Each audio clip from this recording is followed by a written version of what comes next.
Tuhan menyertai saudara-saudara. Mari berdoa.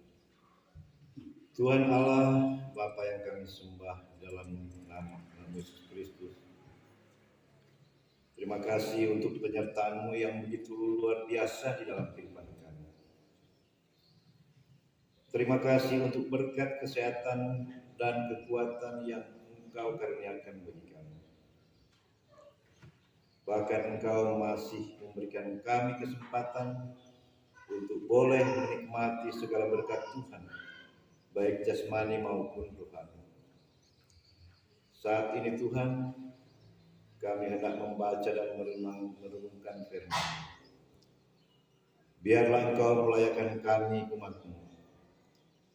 Sucikan hati dan pikiran kami Bapa. Biarlah hati dan pikiran kami hanya tertuju kepada firman Tuhan. Tuntunlah kami agar bisa memahami maksud firman Tuhan yang akan kami baca dan renungkan bersama. Dan mampukanlah kami untuk menjalani kehidupan kami dengan berpedoman pada firman-Mu ya Tuhan. Di dalam nama Yesus Kristus kami berdoa. Amin. Jemaat yang dikasihi dan berkati Tuhan, dalam minggu yang berjalan ini kita disodorkan oleh Badan Pekerja Sinergemi untuk belajar dari kitab Yohanes pasal 20 ayatnya yang ke-11 hingga ayatnya yang ke-18. Yohanes pasal 20 ayat 11 hingga ayatnya yang ke-18. Kita akan baca secara bersama-sama. Bagi siapa yang membawa Alkitab dan bagi yang tidak membawa sarana ini untuk dapat menyimak secara seksama. Lembaga Alkitab Indonesia memberi judul Yesus menampakkan diri kepada Maria Magdalena. Kita mulai. Tetapi Maria berdiri sambil menangis, ia menjenguk ke dalam kubur. Dan tampaklah olehnya dua orang lainnya berpakaian putih yang seorang duduk di sebelah kepala dan yang lain di sebelah kanan. Kata malaikat itu kepadanya, "Ibu, kenapa kau menangis?" "Tuanku telah diambil orang dan aku tidak tahu di mana ia diletakkan." Sesudah berkata demikian, ia menoleh ke belakang dan Yesus berdiri di situ, tetapi ia tidak tahu bahwa itu adalah Yesus. Yesus bertanya, "Ibu, kenapa kau menangis? Siapakah yang kau cari?" Ia mengatakan, "Itu adalah teman-teman." Lalu berkata kepadanya, "Tuhan, kalau Tuhan yang mengambil dia."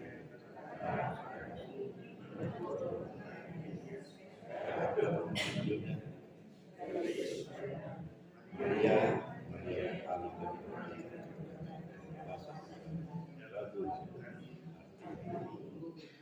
Yesus kepadanya, "Janganlah engkau memegang aku sebab aku perlu pergi kepada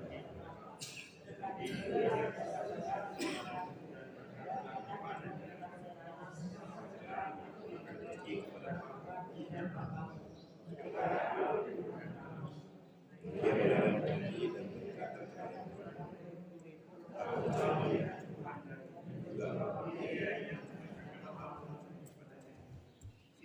Demikian jauh bacaan kita. Jemaat undang berdiri. Bersama-sama kita mendengarkan pengakuan iman kita menurut pengakuan Nicea Konstantinopel. Kita mulai. Aku percaya pada saya tidak terlihat dan satu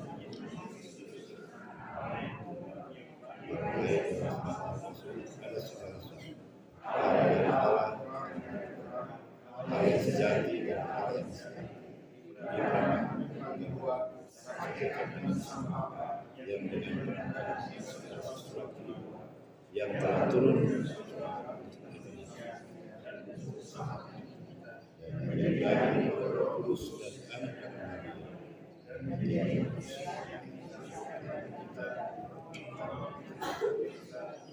mendengarkan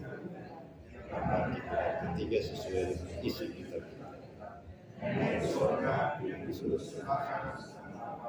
akan kembali dengan kemuliaan untuk menghakimi orang yang hidup yang telah.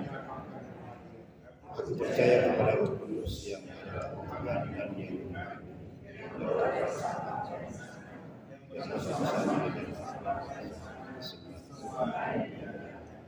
yang telah berfirman dengan perantaran para nabi. Aku percaya kepada Roh Kudus dan aman seluruh bangsa baptisan. Aku percaya kepada kita.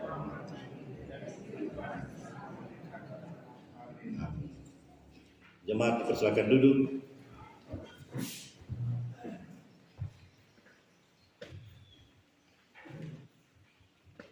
Jemaat yang dikasihi dan diberkati Tuhan,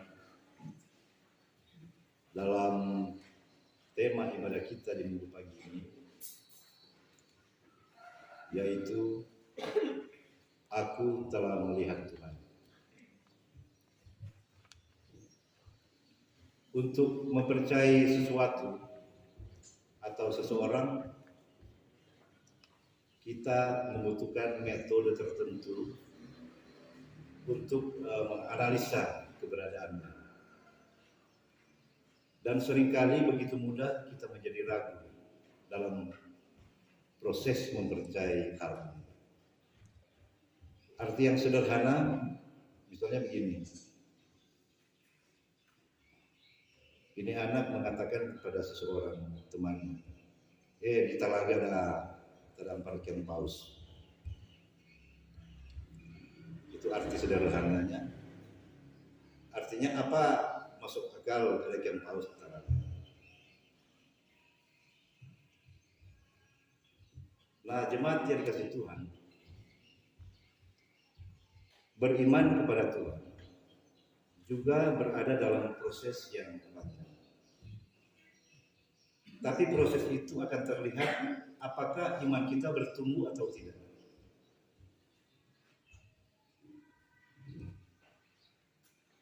Yang menjadi sosok tokoh yang kita bahas di minggu berjalan ini adalah seorang wanita perempuan yang bernama Maria Magdalena. Ada nama Maria dah hadir minggu ini. Karena sepanjang minggu ini orang mau baca cerita soal Maria. Maria Magdalena ini adalah seorang perempuan berasal dari kota Magdala. Kota Magdala ini terletak di sekitar Danau Galilea. Nah, nama Maria Magdalena ini mungkin dia Magdalena ada ambil dari kota dia berasal, karena dia berasal dari kota Magdala. Karena dalam Alkitab ada beberapa nama Maria. Mungkin ada 6 sosok yang bernama Maria dalam Alkitab. Yang salah satunya adalah Maria Ibu Yesus. Jemaat yang dikasih Tuhan, Maria Magdalena ini rupanya adalah salah seorang wanita yang kaya di kota itu. Karena pada saat dia sudah mengikuti Yesus, ikut berkeliling bersama Yesus, melakukan mujizat-mujizat di kota-kota di mana mereka tuju. Dia selalu kasih bantuan sumbangan sembako kepada mereka-mereka yang miskin di tempat di mana dia dan Yesus tuju. Dan yang paling istimewa, dia adalah sosok wanita pertama yang menemui Tuhan Yesus sekaligus berbicara dan ditegur oleh Tuhan Yesus setelah Tuhan Yesus bangkit. Dia sangat taat dan setia kepada Tuhan Yesus karena dia pernah mengalami kasih dan mujizat ketika dia disembuhkan dari kuasa 7 roh setan yang menguasai dia oleh Tuhan Yesus. Jemaat yang dikasihi Tuhan, saat penyaliban Tuhan Yesus di kayu salib, Maria menyaksikan langsung bagaimana penderitaan Yesus. Dan justru murid-murid Tuhan Yesus malah melarikan diri saat Tuhan Yesus sedang menderita di Bukit Golgota. Maria Magdalena, dia mengambil komitmen atau keputusan untuk menyerahkan hidupnya dan menjadi pengikut yang setia kepada Yesus. Ketika hari yang ketiga atau hari yang pertama di minggu yang berjalan itu, di mana Yesus dikuburkan, Maria pergi ke situ untuk memastikan bahwa jasad Tuhan Yesus masih ada di sana. Dan dia terkejut melihat bahwa batu penutup kubur telah terbuka dan mayat Yesus sudah tidak ada, atau orang sopan curi. Reaksinya adalah pergi memberitahukan kepada Simon Petrus dan murid yang dikasihi Yesus sambil berkata, Tuhan telah diambil orang dari kuburnya dan kami tidak tahu di mana mereka meletakkannya. Itu dalam ayat 1 dan ayat 2. Ketika kembali ke kubur, hanya murid yang dikasihi itu yang percaya bahwa Yesus telah diambil orang dan entah di mana dia berada. Jemaat yang dikasihi Tuhan, Maria Magdalena masih terperangkap dalam suasana kematian. Padahal Kristus sudah bangkit. Maria masih berada di dunia kematian, sementara Kristus sudah mengalahkan kematian itu. Sukacita kebangkitan belum dirasakan, padahal kematian sudah diluluhkan. Kita pun sering mengalami hal yang sama. Kita menjalani hidup yang penuh tangisan, penderitaan, keputusasaan, padahal kubur Yesus Kristus sudah kosong. Dia adalah Tuhan yang hidup. Maria Magdalena belum mengerti dan belum percaya bahwa Yesus telah bangkit dari antara orang mati. Itu sebabnya Maria sangat sedih. Kesedihan itu bahkan membuat Maria tidak mengenali Yesus. Ia menduga Yesus sebagai penunggu taman. Tetapi ketika Yesus memanggil namanya, dia mengenal suara itu adalah suara gurunya, Rabuni. Akhirnya Maria Magdalena mengalami perkembangan iman yang sangat luar biasa. Dari belum mengerti dan belum percaya menjadi mengerti dan percaya sungguh bahwa Yesus Kristus telah bangkit ketika Yesus menyapanya. Jemaat yang dikasihi Tuhan, Maria menjadi saksi pertama kebangkitan Kristus. Maria Magdalena pergi dan berkata, aku telah melihat Tuhan. Dan Yesuslah yang telah mengatakan hal-hal itu kepada ayat 18.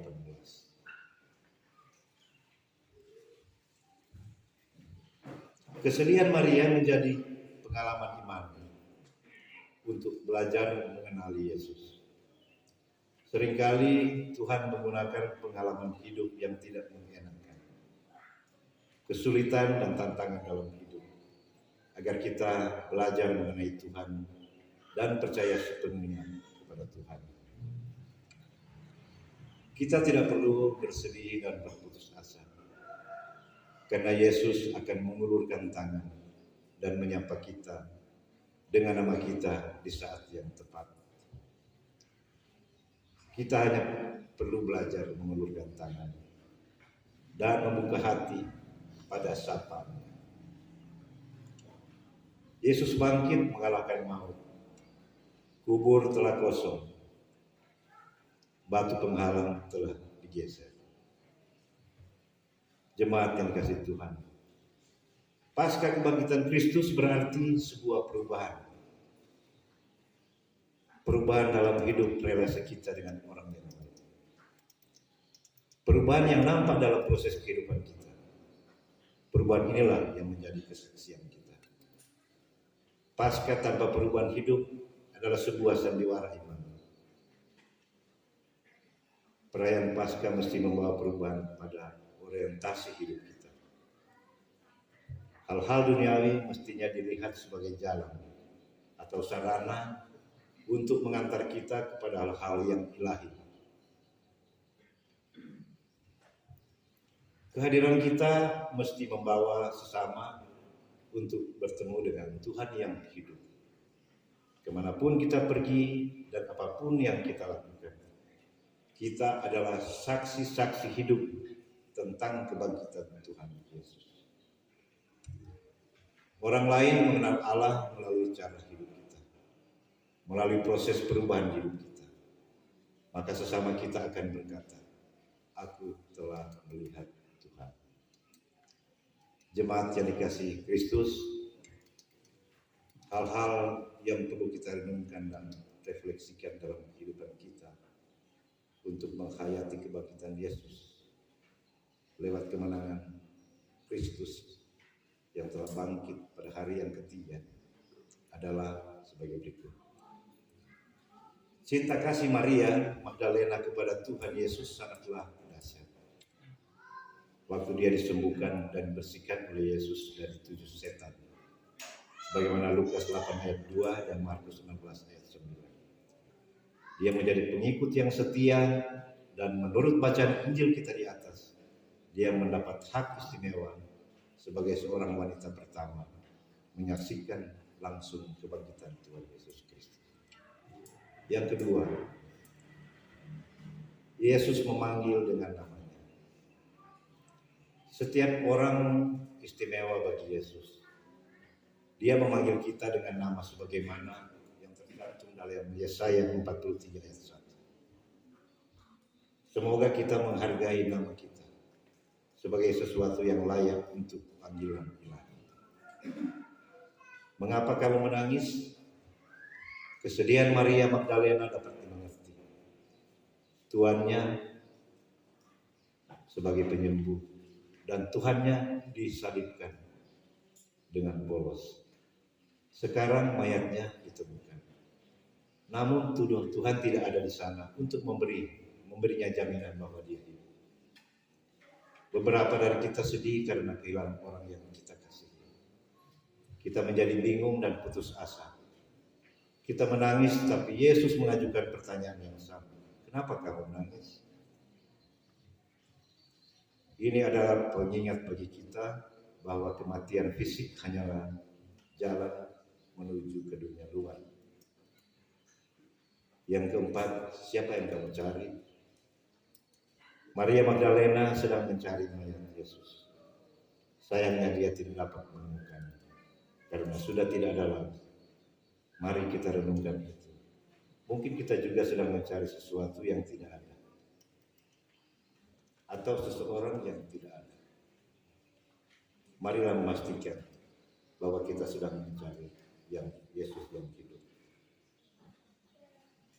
Yang kelima, Maria Magdalena mengenali Yesus.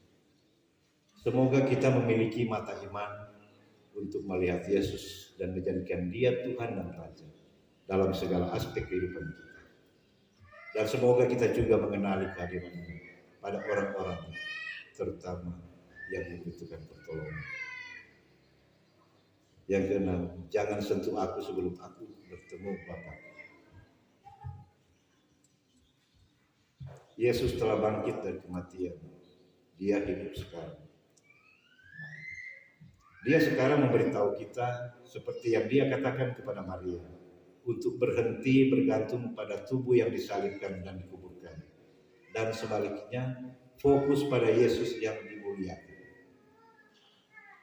Mari kita beralih dari cara lama kita ke fajar baru, berhubungan dengan Dia satu sama lain.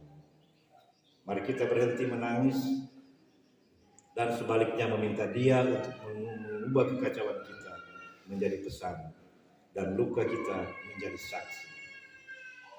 Yang ketujuh, aku telah melihat Tuhan. Respons kita. Apakah kita telah berjumpa dengan Tuhan Yesus secara pribadi? Apakah kita terus memiliki kerinduan untuk bertemu dengannya? Apakah perjumpaan itu juga telah mengubah hidup kita? Apakah kita sudah menjadi saksi yang hidup bagi kebangkitan Kristus? Marilah kita terus merenungkan pertanyaan-pertanyaan ini dalam hidup kita. Semoga Tuhan menolong kita. Amin.